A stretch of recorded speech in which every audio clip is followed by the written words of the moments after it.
It's time for Tycoons of Small Biz, spotlighting the true backbone of the American economy, the true tycoons of business in America, the owners, founders, and CEOs of small businesses.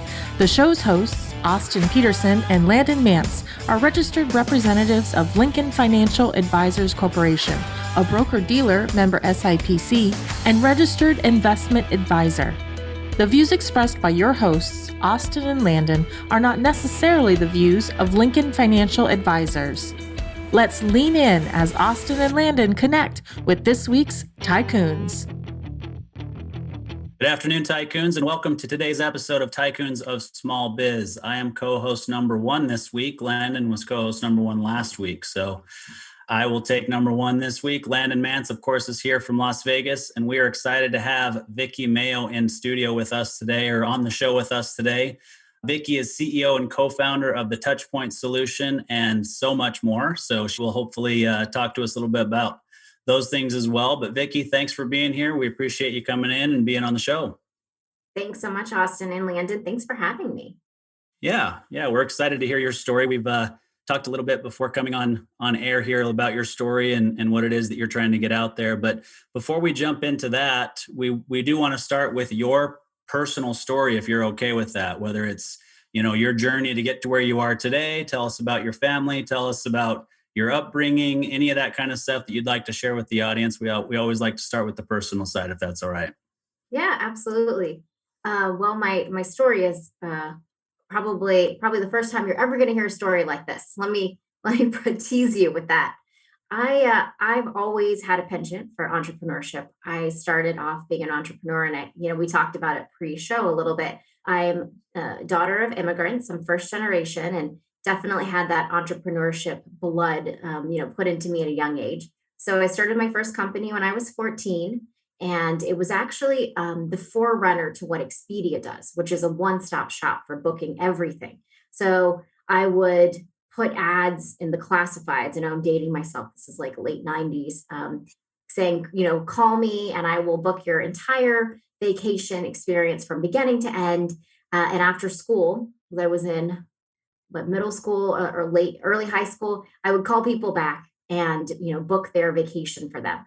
And then when I was 17, I sold that so I could go off to college. So that's, probably a little bit unique that my entrepreneurial journey started younger than most. But, I always think back, one of my most favorite poems was always Robert Frost's Two Roads Diverged in the Yellow Wood. And I took the one less traveled by. That happened to me when I was 20. So I went off to college, sold this business, went off to college, had a great college career. And then when I was 20 years old, I graduated from college. And the day I graduated, I found two children that had been abandoned by their parents alone in an apartment. And they were 12 and 13. And I made the decision in that very moment to be their mom. And so overnight, 20 years old, can't even legally drink. And I am now the mom to two teenagers. Wow. I don't know if any of us could top that story. I think that's something else. So you got to finish the story for us now. Tell us where they are today and what they're accomplishing, because they've got to be adults by now, based on the ages you gave us. Yeah, they are. They're 29 and 30 years old. They are just the most amazing kids. And I will tell you, this really was that two roads. It was definitely a less traveled path, but I learned so much from them. I became who I am today from that experience of raising, these kids.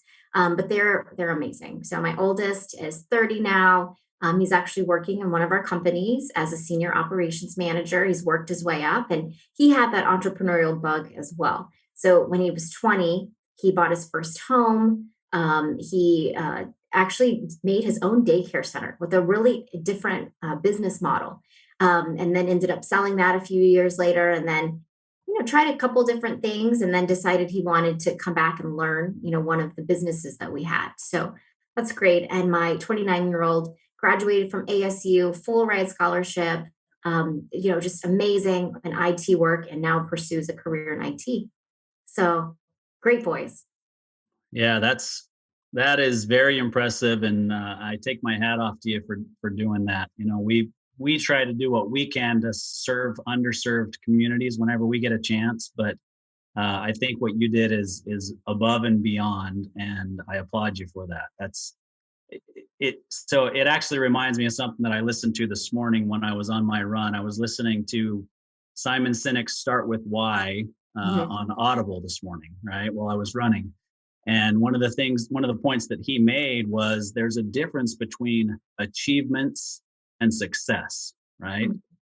And what you just described is success. You did something that really should make you feel successful, right? It may not be the best thing that you did financially or building a company or whatever, but you, I already know, are a successful person for having done that, regardless of what your business achievements are. So I applaud you for that. Oh, thank you. I appreciate it. I tell everyone that I tell the story to. I said, it was a big thing that I did, but that doesn't mean that that's the only way to make a difference. We pass by people every day and we don't know that backstory. And I just tell everyone, treat somebody the way you'd want to be treated. It's simplistic, that golden rule, but it makes a difference for these kids. And they tell me, when they were alone in this apartment, that the neighbor would come over and give them food, or even just there were days when they were so down, a kind smile like went so far. And so I tell everybody, you don't know the number of people that you're impacting every day with even the small things you're doing, whether it's just, a smile, an acknowledgement, because you might be the only person that person saw that day. So you have a moment of truth every time you're seeing everyone. And so take advantage of that moment of truth and just live that moment to its fullest. Yeah. Yeah. No, I tell you, I mean, I'm still just in awe sitting back thinking, how in the world does somebody do that in your situation at that point? So I just can't get over how impressive that is. And that's, I am honored to know you having known that portion of your story. So I appreciate you Thank sharing it you. with us. Yeah, it was definitely a hard decision to make. Because when I did it, and again, I told you I'm first generation. My parents were from India, and this was very atypical. It's because in our culture, it's getting better and it's changing. But in our culture, women are not meant to have these careers. They're supposed to get married and have children, and that's sort of like the epitome and the highest calling is you need to get married and have children. Well, when I adopted the kids, my parents were so angry they actually disowned me, and they Oh, said, like, who's going to marry you now? You can't, why would you do this? You're ruining your life. And in my mind, I'm thinking, it's not like I'm a drug addict, right? I adopted some children. So, but I guess if you want to disown me for adopting children, I get it. Of course they've come around. It took them some time, but they've come around to that decision I made. But it was a really, really rough time in my life. So I didn't, you're 20, you just graduated, what kind of jobs are even available to you at that point? And there's this huge financial burden of attorneys and the child welfare system. I got very entangled in child welfare because in the state of Arizona, you can't, just adopt a child. These kids were technically wards of the court. So I had to actually go through CPS. Now it's DCS in Arizona, go through the system. And so that actually was a huge turning point in my life. And that's actually what drove me to be where I am today. So this story really is that road that I traveled on. It's taken me, all sorts of ways. If you would ask me as a kid, like what are you going to do when you grow up? I don't think I could have pointed to this moment right now. yeah. Yeah. No, I think we're all in that state in some way, shape, or form, right? I mean, I've talked a little bit about this on the show before. I grew up relatively poor. Mhm. My dad was an entrepreneur, which kind of led me down this path of being in business for myself. But he was really just an entrepreneur in terms of providing himself a job. And then he had a couple of other employees along the way, but it wasn't building this big empire per se, right? But he also never made a tremendous amount of money. There were years where we were on welfare and food stamps and all those sorts of things, and that's kind of what drives me to have a better life for my kids. Right now, my kids are not as old as the ones that you took in, but they're 20, almost 21, and almost 18, and they're in that pivotal time in their life where, gosh, I call it the decade of decision, and that's not my own phrase. I picked that up from some other people, but Yeah. really between 15 and 25 is that decade of decision where you're really making so many super important decisions that can lead you one way or another, right? Mhm. Um, to having a great life or a not so great life, or just being on a path that maybe you thought you wanted to be on, but you didn't really want to be on. So it's interesting to watch and to see them learn and grow and make decisions on their own. And it's crazy to think. So we did start relatively young, not as young as you, but my wife and I are going to be empty nesters in 6 months. I Ah, mean, congratulations. it's crazy to think about, because they'll both be off at college, and Mhm. life is about to change in a big way. So Yeah, that's yeah, that's a phase for sure. You're about yeah. to get into the decade of free time. Are you ready for that? Yeah. Well, I paid a severe price Uh-huh. raising children, and so now I've got to get that payoff. So yeah, Mhm. I'm looking forward to that, and obviously looking forward to see what they end up doing with their careers and their family lives as well. So Yeah, it's so interesting. They yeah. become little people. We have 2 biological children as well, my husband and I, and they are, 10 and 12, and I marvel. I just think to myself, 3 years ago, I was actually taller than you. Now I'm not, and and you also, would listen to what I have to say, and now you're like a little person with a real personality, and you wanna tell me your opinion on things whether I want it or not. Yeah. So that evolution of children, it's so fascinating, so rewarding. Yeah, no, there's no doubt about it. I could talk about parenting children all day, every day, but that's not the main reason we're here. So let's talk a little bit about that. Well, let's start with the touch point solution. You can tell us kind of what that is, what that means to you, and then we can go from there to other businesses that you have or wherever you'd like to go. So let's start there. Great. So, I shared a little bit about this child welfare background, and I learned, how much trauma is created when you have to you lose those bonds that you have, and you don't have your family. And so, trauma is something that sort of sparked this interest in me. I had a friend who was a neuropsychologist, and my daughter at the time, who was 4 years old, she was struggling with night terrors. And I, just in a mom conversation one morning, I was like, oh, I'm so exhausted for my daughter not sleeping. And she said, well, night terrors are the result of unprocessed. And it's not trauma, but for like a 4 year old, anything they go through, they need to take that information and file it away in their brain, and they're not able to. So it manifests as these night terrors. She said, I've been doing this research on this technology that uses bilateral stimulation. So, bilateral stimulation means that you have a vibration on the right and then the left side of your body, and it keeps repeating. And she said this has been used by the World Health Organization. It's, the most widely accepted treatment for PTSD. I have an idea about it, but I don't really know what to do with it. And at this point, I think I have had 5 or 6 businesses. And I said, well, it's a good thing you told me about it because I'm an entrepreneur and I think we need to try it out. So we tried it first on my daughter. And in the middle of a particularly heinous night terror, I put what would later become touch points into her hands. So she held on to them, and in her sleep, right? I didn't wake her up because you can't wake them up. Within like just a few seconds, she just stopped screaming and crying. And then she went to sleep and she slept all night.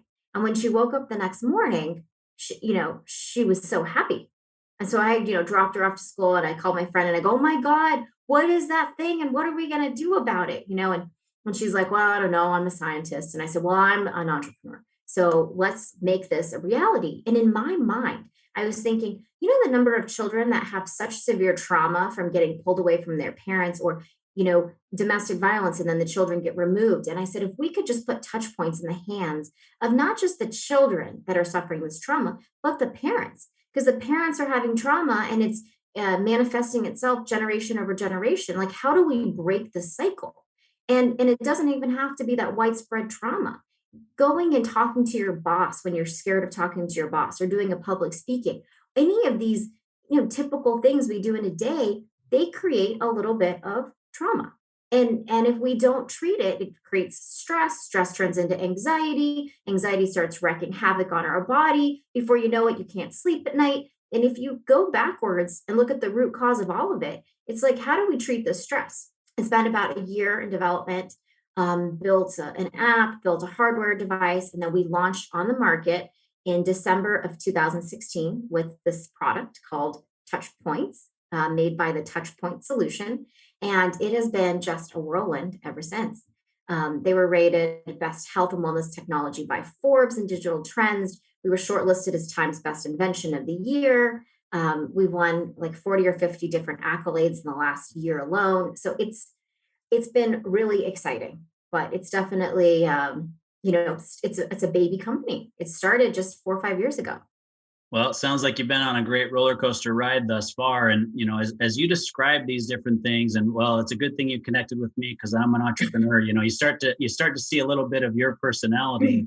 And we didn't talk about your significant other or your spouse. And so it makes me think, as somebody who's been married 22 years, who in the world is Vicky with that can handle being with Vicky, like that doesn't feel intimidated by Vicky? Yeah, it's my husband's an incredible businessman, and actually, I think he's my biggest mentor. We talk about women in the workplace and allyship, and he has been nothing but a support to me and other women. As we brought them up through the ranks. But yeah, my husband is toe to toe with me, head to head. We're business partners in almost all the businesses, actually all the businesses, and partners for life, which I think adds an entirely another level of complexity to our relationship. Because not only do we do all the business stuff together, and then you come home and you're still together and you have your kids and your life. And so navigating marriage with this different sort of paradigm has been interesting, but we've created a set of tools, and it's been very fun. So my wife would be the first to tell you that would never work in our marriage. We actually worked for the same company for about 6 months right after we got married. Mm-hmm. And that was enough for her. She knew that she could not work with me and then also have our personal life and have the two intertwined would not have gone well for us. So yeah, hats off to you for that. Yeah. Well, I credit that really big success actually to the same reason why our businesses are successful. And believe it or not, it's a simple thing. It's a scorecard.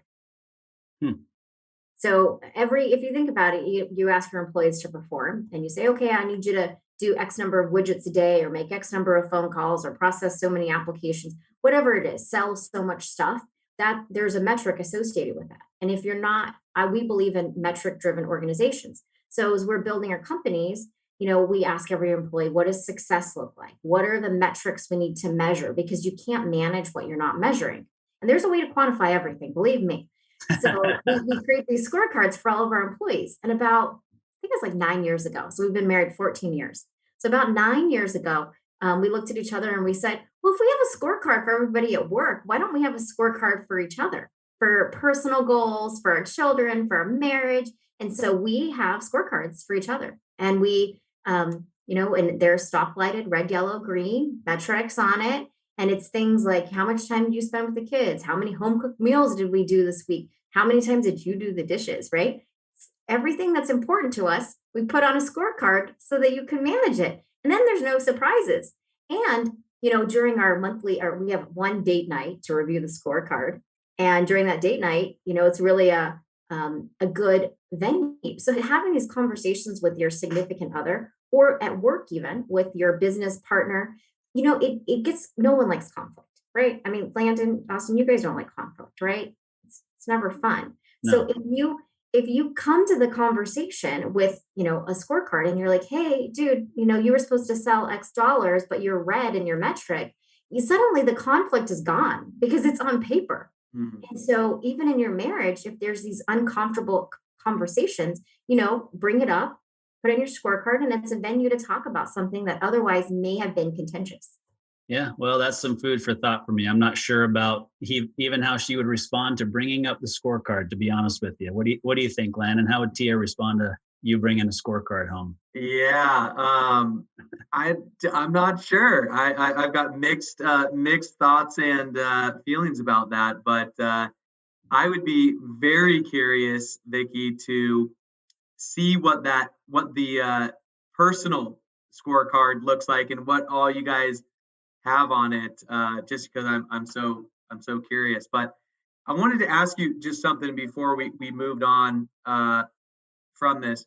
Touch point, you said it is it's a technology where there's some frequency that's generated on the left side and the right side of your body, and I'm not quite sure exactly how that's applied, if it's a something you have to touch, but could you talk to us a little bit more about that, and then just talk to the science behind it a little bit, just so that we can kind of understand it a little bit better? Certainly. So it's actually a wearable device. So think about like an Apple Watch. So it's, the Apple Watch has a square face. So it's the same size as an Apple Watch, but it's just sort of a square face, and it has wristbands with it. So you would put them on your wrist, on the right wrist and the left wrist. So you generally tend to spot use touch points. So for example, like you and Landon have a scorecard conversation with each other and you're nervous about it. So you put your touch points on and you would use it, and you would use it generally about 15 to 20 minutes before the stressful event. And you can even wear it during that stressful event. So one of the other things to keep in mind is you don't have to wear it on your wrists. So it's not conspicuous. You can actually slide your wristbands off, and they're small coin shaped. You can put them in your pockets. You can put them in your socks. A lot of women will just stuck it into their tank top straps here. And so you can wear it in a hidden fashion. So no one has to know that you're using them, but you only need them for about 20 minutes. And I personally like to put them on in the morning while I drink my coffee, because it just tones down your stress response. So you wanted to know the science behind it.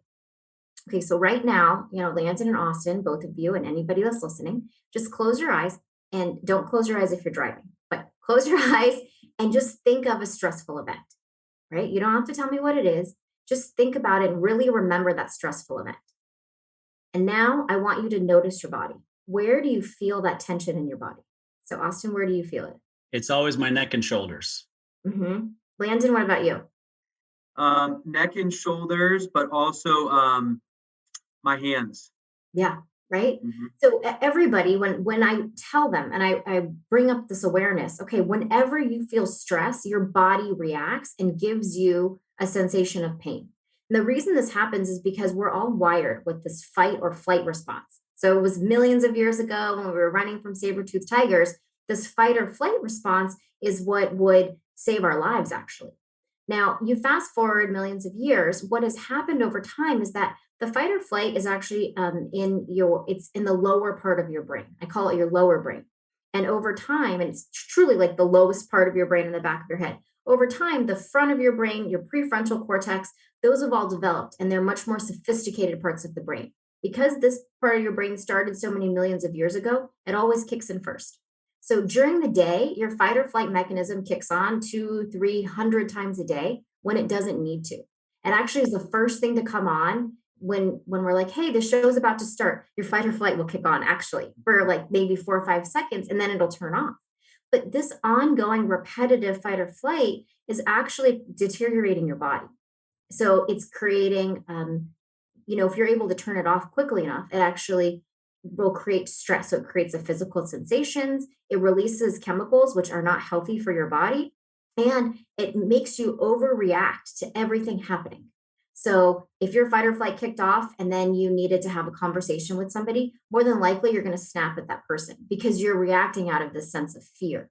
So what the touch points actually do, and this is what's so groundbreaking about the technology, it turns off your fight or flight response in 30 seconds or less. So if we were in person, Landon and Austin, I would have told you to think about that thing. And I would have asked you to rate that stress level on a 0 to 10 and rate your body sensations. I would have handed you touch points. And 30 seconds later, I would have said, okay, how does your body feel? And you're going to say, the body feeling is completely gone.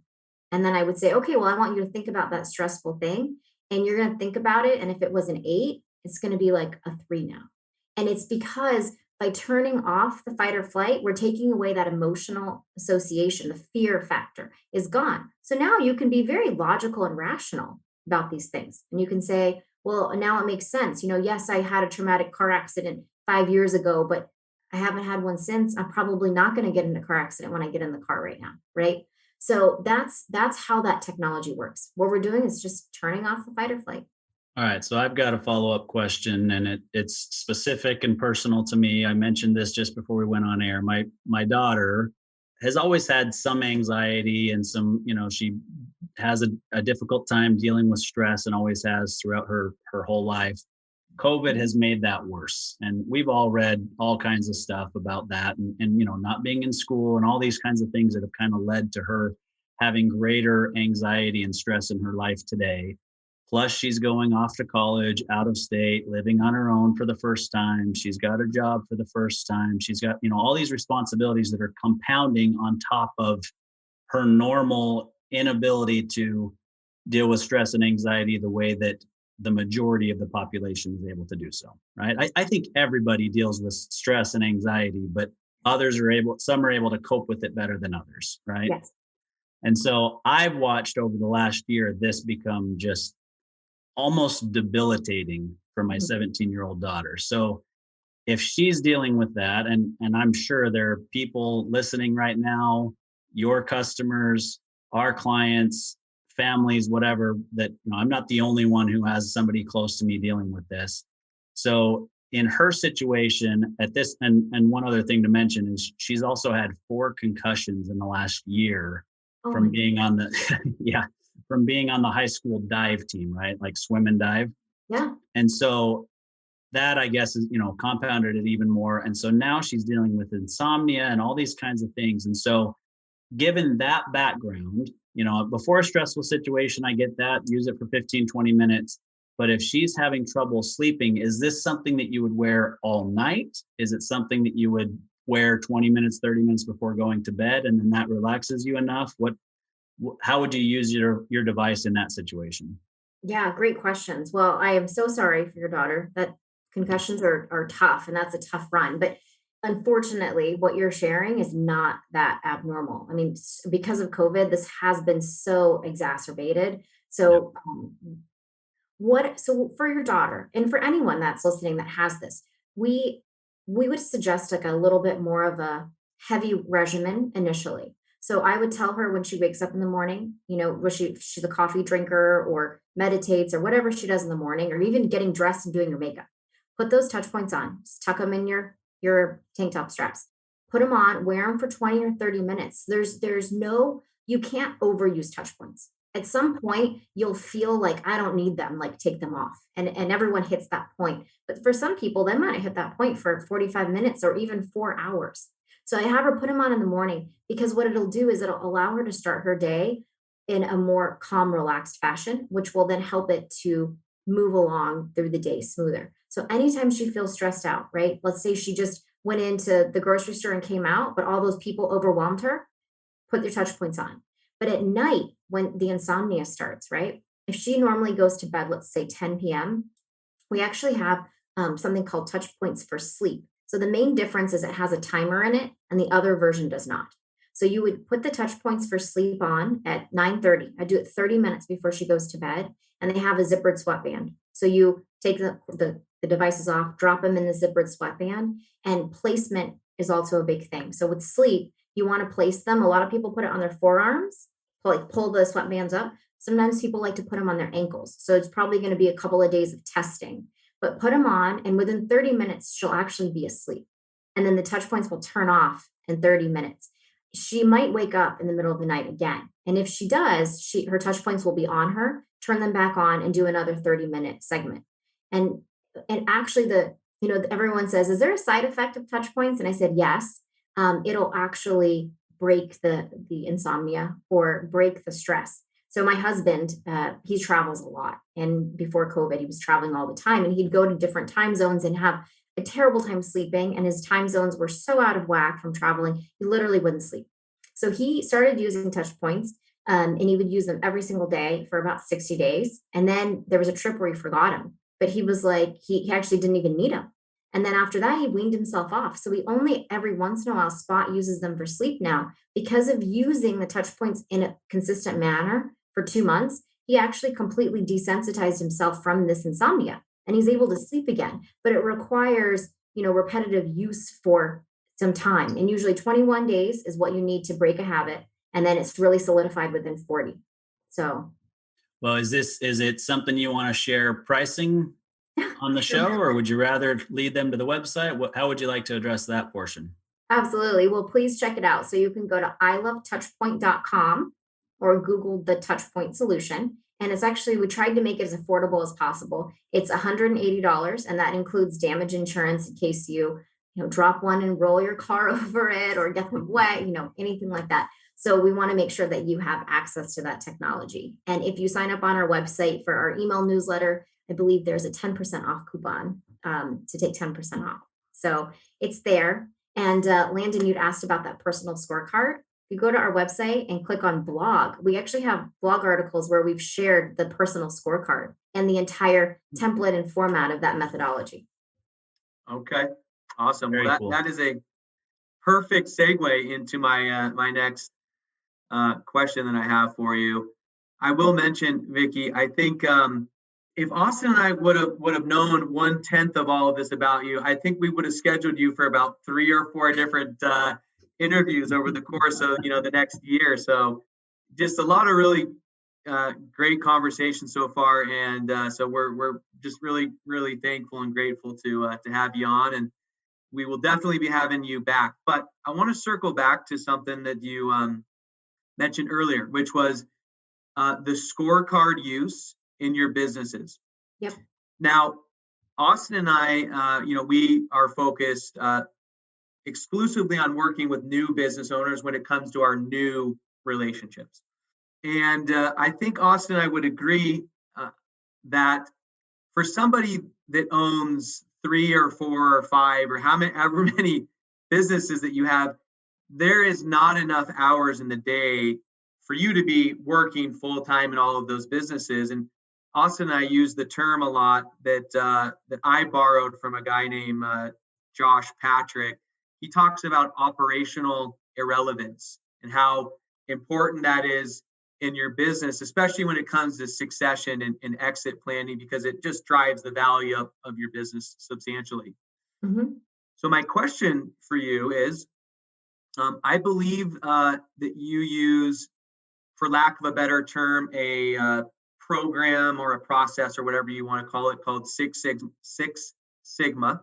Mm-hmm. And I'm assuming that you probably use that in all of your businesses. And I'm also assuming that the scorecards have something to do with that. So can you tell us, what is Six Sigma?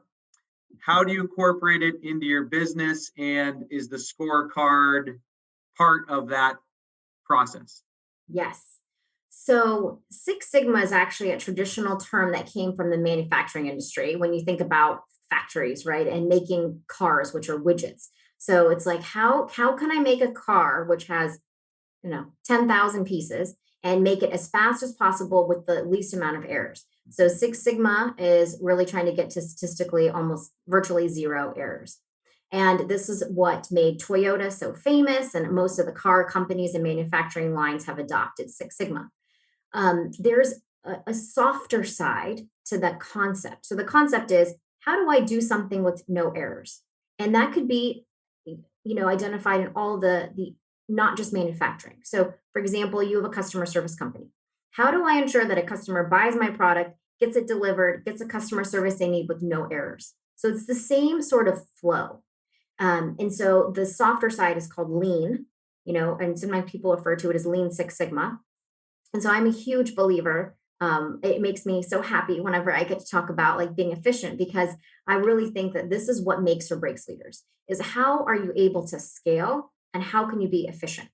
So the system that we've developed, it's at each company, we call it the Valor Way, the GMI Way, the Touchpoint Way, but it's basically the system. First of all, understanding from the highest level a value stream map. So what do I do? What does my business do? And what's my core function? And we actually process map that on the wall using sticky notes, where it says, okay, so where does my process start? The customer goes to my website, and then the customer goes to my website, and then the customer clicks add to cart, and then they check out. And then when they check out, it gets shipped. And so you literally flow all that through. And then you look at each area of that. So if I am the website team, I should be looking at, first of all, how many people even come to my website? That's my metric. How many people come to my website? How many people bounce immediately? How many people stay on my website for so many pages? How many people actually add to cart? right? And at the end of the day, if you're a website guy, you are make it or break it by how many people add that guy to cart and then check out, right? That's the conversion rate optimization. And you got all these guys that call themselves and gals growth hackers, and that's all they work on. How do I incentivize someone to click? So a website person would do, once you do your value stream map, you would break your process into teams, right? So you've got a website team, you might have a shipping team, you might have a manufacturing team, you might have a customer service team. And you would say to them, okay, what's the key function? What are the things you do that create success? And then you would make a metric associated with each one of those things that create success. So then each person has a scorecard. So you're like, oh, that's great and fine, Vicky, but everyone's going to forget to update their scorecard. Well, not so, because we created, you said operational what did you say? Irrelevance. Irrelevance, right? Yep.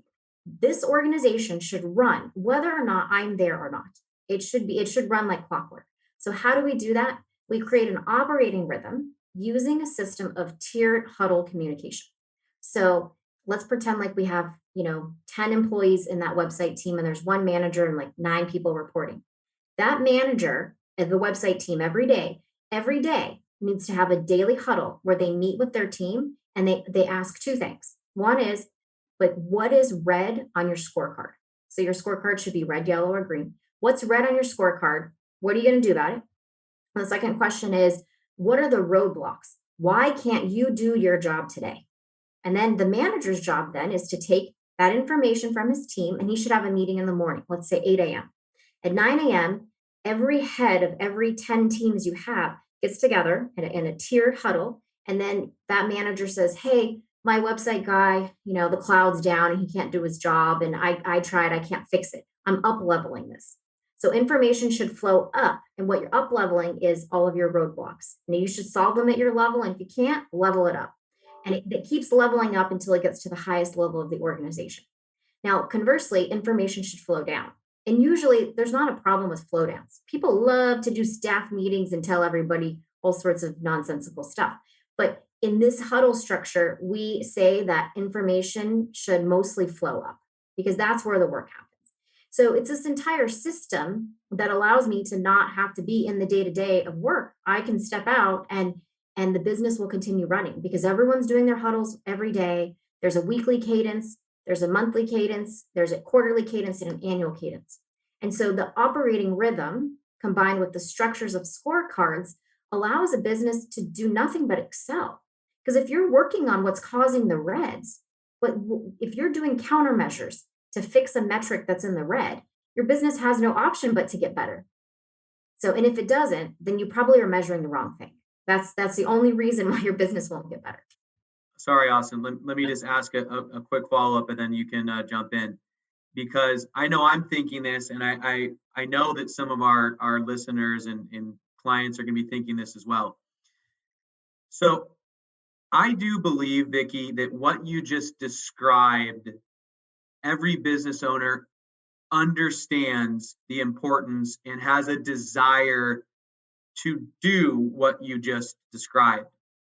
Do most business owners do that? I would say probably not, but they do understand the importance of that. They just don't know how to execute on something like that.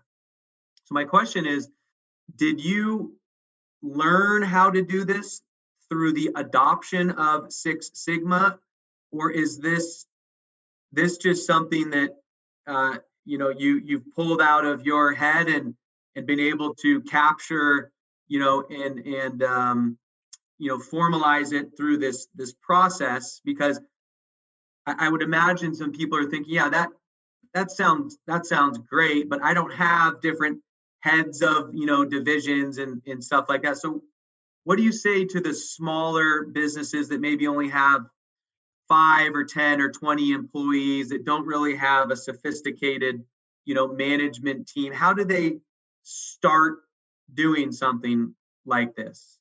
Yeah, great questions. And you're right. So first thing is, where did the system come from? So it's a little bit of a hodgepodge of systems and then just something we grew. So Simmer and I grew and developed this method, and we've got, we built this method. But if you want something off the shelf, read Scaling Up by Vern Harnish. It's a bit dry, but it's worth reading, but he has great diagrams and things in it. So you're a small business owner. Touchpoint's a small business. We have less than 15 people. So in that, I don't have a website division. In fact, I only have contractors that do web work, right? They're not even here. So how do I use the system there? So I give my contractors a scorecard. There's no reason why they don't have to do a daily huddle with me, but contractors love like your website people, or not your website, your ads. A lot of e-commerce companies use social media ads. Go out there and ask your social media ad company. I want not just reporting where you tell me, I want to actually see what's my return on ad spend, what's my cost per acquisition, and I want it to hit these targets.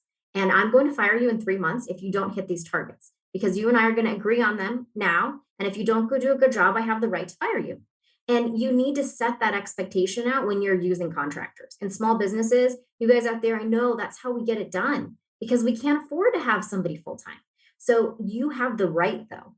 Just because they hand you like a standard contract, you don't have to sign it. The devil's in the details. You go and you tell them, look, you seem great and I really want to work with you, but I need your skin to be in the game. So we're going to agree on this scorecard. And if they won't agree on it, then you're not the right vendor for me. At the end of the day, that's what it is. So that's how I handle contractors. But even with my team of 15, we meet once a week. So they might not have that tier, the first tier, where there's a manager with 10 website guys. So that tier might be out. But we meet once a week on Wednesdays at 11:30. Nothing impedes that meeting. Heaven or, can break loose, heaven and hell can break loose, but we have a standing meeting and we have to adhere to that standing meeting. That's the one time every week the whole team gets together and all their data is required to be in by Wednesday morning. And all I do is I pop in ahead of time. I just look for my reds and then we talk about that. And we have a preset huddle agenda, which is what I told you, 2 things. Where are you red? What are you going to do about it? And why can't you do your job this week? And so even in the absence of having a scorecard, which I understand can be a daunting task to make, but all you need is an Excel document, right? You just color code it. But you need to at least have huddles. If you don't have regular accountability with a huddle system in place where information's flowing on a regular basis, you're not going to be able to move your organization forward. And it's never going to be scalable, because you can sit in the same room with 10 people and talk all the time, but that's different than when you're intentionally saying from a 30,000 foot level, this is what happened this week. These are my problems. This is why I can't do my job. It's different than, sitting at the guy in the next office and chit chatting. Well, and I think the key to what you just said is it's not scalable, right? And we've seen it hundreds of times over our career, Landon and I have, where we've got these business owners who have a great business, but they didn't take the time to put those processes in place so that their business could become scalable, right? So much is inside of the entrepreneur or the owner's head, founder's head, and it's not being given to the employees and empowering them to do what they need to do, right? Because we talked about it earlier. You want to be operationally irrelevant at some point. You don't start out that way, but at some point you need to be operationally irrelevant to the organization and have the organization continue to thrive, right? Yeah. We call it succession planning for a reason, because you're trying to actually transfer to the next person to then take it to the next level, right? It's not just about selling something and giving it to somebody else.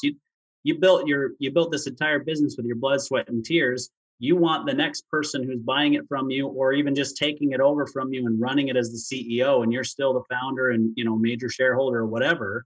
You want them to be successful, and the only way to do that is these operational processes being put in place, right? Because if you can't get beyond that, then you'll hit that plateau and you'll never cross beyond it, right? Yeah. And quite honestly, that's the reason that franchise businesses have a higher success rate than most other businesses, because the franchise system gives you the operational manual and says, follow these processes and you'll be successful. Mm-hmm. But when it's not a franchise organization, it's up to the founder and the management team to put together those processes, which you've clearly done. Yeah. And I should have mentioned that with Six Sigma. It's all about, with Lean too, it's all about how do you do this the same way every time? Because what you're actually doing is taking out any of the variation in every process. So as a small business owner, do this now before you grow too big, because if you grow too big, and you'll see there's a lot of companies where they're like, hey, when we were only at 2 million, everything was fine. And then they got one big PO for Ulta or something, or some, Best Buy. And all of a sudden the wheels came off the bus. So while you have the time now, and I know it feels like you don't have time, start doing something we call standard work. So if you every morning you go into your ticketing system and you assign the tickets out to people, write down on a Word document, here's what I do first, and take a screenshot. Here's what I do second. Create, I call it the dummies guide too, and do it now, because that way, all of a sudden, when you get that big order, you're like, I'm going to hire a customer service manager. You're going to be like, by the way, here's these 22 Word documents. Like, I know it's not pretty, but you can do your job because you have these 22 Word documents. So we have massive standard work. And that's really, truly, I believe, standard work, scorecards, and huddles, or tiered system of communication. Those are the three things that must be in place in order to scale a business. Yeah. Austin, I know we're thinking the same thing. So yeah, go ahead and go ahead. I think I know what you're about to say. I did think of it, but you say it, because I've got another comment to make. Okay. Yeah, we had a guest on our show, I don't know, 6 months ago, maybe. Yeah, 3, 4, 5, 6 months ago. Guy out of Arizona, Chris Ronzio with Trainual, and that is his company. That's what they do. They help you to capture all of that stuff, and just instead of doing it in Microsoft Word or Excel, you use that platform to capture your standard operating procedures, your operational efficiencies, whatever you want to call them, so that you can do what you just described. So that's all. Yeah. No, I mean, I think his software is great. It's obviously not the right fit for every organization. But as you start to grow and you get beyond 5, 7 employees, it's a great way to then take those pictures that you just talked about, right? The pictures of the Word documents, and put them into this process, or into this software, I should say. And then you've got new employees that are sitting there watching a video on how to actually do what you need them to do so that the company can actually scale. So it's a great process. He's been receiving all kinds of accolades. They've been very successful. You've probably heard of them, but the one thing that I wanted to mention that came to mind is, you talked about the scorecards and what's red, but really what's red and what's stopping you from that not being red any longer, right? What's help, what do you need to get to yellow? What do you need to get to green, whatever. And one of the best leaders that I know in business, period, that I've known for probably, probably 14 years by now. I think 2008 is when we first met. One of the things that she says all the time is there are always going to be obstacles in your way, right? It's up to you and or your team to figure out how to either hurdle those obstacles or go around them, but don't stop in front of them and just let them continue to be an obstacle for you. And I think the scorecards are the way that you're dealing with that as an organization. And obviously Six Sigma is a great process that we studied in business school, and my eyes kind of glossed over because that's just not the way that I think. I hire people to do those things for me, but I know the importance of it, I guess, is what I'm trying to get across. Mm-hmm. Oh yeah. All right. So there's a question that I've been dying to ask. I want to make sure that Landon doesn't have something that a direction he wants to go. Go ahead, my friend. Okay. So one of the things that you mentioned to us that's important to you, and I think we saw it with the kids that you took in, that were abandoned inside of that apartment, as well as with the employees of your organization, and that is the word empowerment, right? So I'd love to hear in your own words what it is that drives you to empower others and what you see that do for your organization as well as your family, these kids that have thrived, that came from a real tough spot, however you want to address that. But I'd love to hear your thoughts on empowerment. Absolutely. So with empowerment, my definition of it is, let me give you fences and then you play in those fences. And sometimes those fences may be, tight and narrow. You only have like a foot to play in here. But a lot of times, especially after someone has shown that they understand and they have the methodology, then they get wide open pastures, right? And I'm like, just don't break these massively big fences. But I think empowerment is there's a precept. There's something that's predicated on. And empowerment is predicated, in my opinion, on problem solving. So if you don't know how to problem solve, it doesn't matter if I give you a giant pen to play in. You're not going to, because you don't know how. And so I believe we've developed leadership academies across all of our businesses with the sole intent to build and create problem solving muscle. And I'll give you a great example. I had an HR girl who she's so sweet, and she was like, Vicki, I need to quit. And I said, why would you need to quit? I don't understand. I said, you're just doing payroll. Not that that's just one. I was like, that's just the first part of your job. Like, you're supposed to do other stuff, but you said you needed to just do payroll. And she said, well, it's taking me hours and hours. Like, on payroll day, I get up at like 4 a.m. and I don't go to bed till like midnight. And I said, well, why? And she said, well, every single day, it's so frustrating. The last 5 months, I have these error codes and I have to manually go in, and we have, several thousand employees. I have to go fix error codes on hundreds and hundreds of employees. And this has been going on for months. And I'm thinking to myself, I said, I let you down. And she was like, what are you talking about? I said, okay, we have HR huddles every day. Why have you never brought up in an HR huddle that you have lines and lines of errors? Because what you should be doing is bringing up the fact that you have a million lines of error and there's a coding problem, and we need to figure out what's wrong in the system that's not talking to each other. Because fixing error code lines is not your job. Like, your job is to process payroll. But she was like, well, when I got here, these lines were happening, and I just thought that's what my job was, and that's why you need a full-time person. And I was like, no, you're not supposed to be full-time doing payroll. But you never even, I failed you, because when we're asking you, what is the roadblock keeping you from doing your job? In her mind, that wasn't a roadblock. She's like, that's just the way of doing the business. And that's my failure. I need to teach her, no, if you're getting all these lines, the first question is why? Ask why. I love the exercise of the 5 whys. If you're doing something today, ask yourself why, and then ask yourself why and why and why until you finally get to the root cause of it.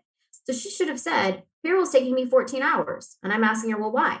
Well, because I have these error code lines. Okay, well, why? And she never asked herself why. So I believe that it's our responsibility, if we were going to empower her to fix the problem. Even if I would have said, hey, I would have said, hey, HR person, I'm giving you, this wide open space. You have access to any resource you need to do your job. Don't think she would have done anything about it. She wouldn't have called a developer and said, hey, I've got, hundreds of lines of code that's coming up as an error, because she wouldn't have known. So it doesn't matter if you empower somebody, because I'm very big on empowerment. If they don't know how to ask why and how to problem solve, it doesn't matter that they have a big fence.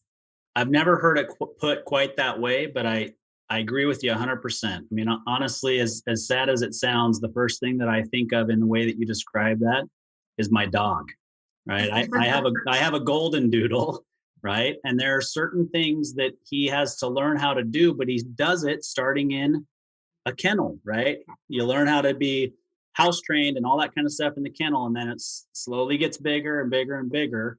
And this morning I was able to walk my dog and walk through the neighborhood without him on leash, because he knows that he doesn't leave my side, right? There's a certain area he can go, but he knows to stay out of the road. He knows not to go, chase kids or chase other dogs or any of that kind of stuff. But he had to learn within the boundaries, and then the boundaries got expanded. Exactly. Yeah. So, and that's also a part of the standard work, is you don't even know where your fences are if you don't know what the standards are, and you don't know what success looks like. So, well, I'll tell you what, I mean, Landon already mentioned it, but I think we do need to have you come back. You've got other businesses that we want to learn about as well, and have you share some nuggets of wisdom along the way with those businesses as well. So I've personally appreciated the conversation. I've learned some things today, and quite honestly, Landon never teaches me anything. So it's good for you to be here to learn something from somebody. We do want to have you come back, and we appreciate the conversation. Landon, take it home. Let's finish this up with a bang. Yeah, no, absolutely. Well said, with the exception of the comment about me, because we all know that's not true. I'm wise far beyond my years. No, Vicki, this has really been incredible, and we're really thankful that you came on. And yes, we will definitely have you on again sometime in the very near future. But yeah, just as we press up against time here, Vicki, two things. One, is there anything that you would like to close with? Any thoughts or anything you'd like to share with us? And two, for people that want to either learn more about Touchpoint or Vicki or any of the other businesses that you're part of, what's the best way for them to track you down? Yeah, absolutely. You can connect with me on LinkedIn. It's a great place. You can find out more about Touchpoint at ilovetouchpoint.com. And if you want to reach out to me, you can go to vickimayo.com, and there's a contact us form. You can always grab my email from there or reach out that way. I'd love to hear from people. If you have any questions on anything, I'm very happy to help and share. One thing I will leave you with, because it's my thought-provoking thought that I keep with me all the time, it is that the difference between ordinary and extraordinary is just a little extra. So, as you go through your day and your week this week, what can you do to just put a little extra in there? Yeah, fantastic. Love it. Well said. And I guess I have one last question. Okay. Can I come and pick up touch points today, or do I have to order them on the website and have them shipped to me? You actually have to order them online. I'm sorry, our warehouse is actually not in the state, or I would be happy to just get you a set.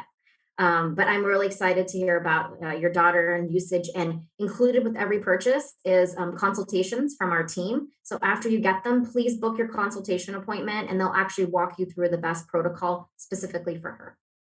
Great. Thank you so much. Thanks for joining us, Vicki. Thanks.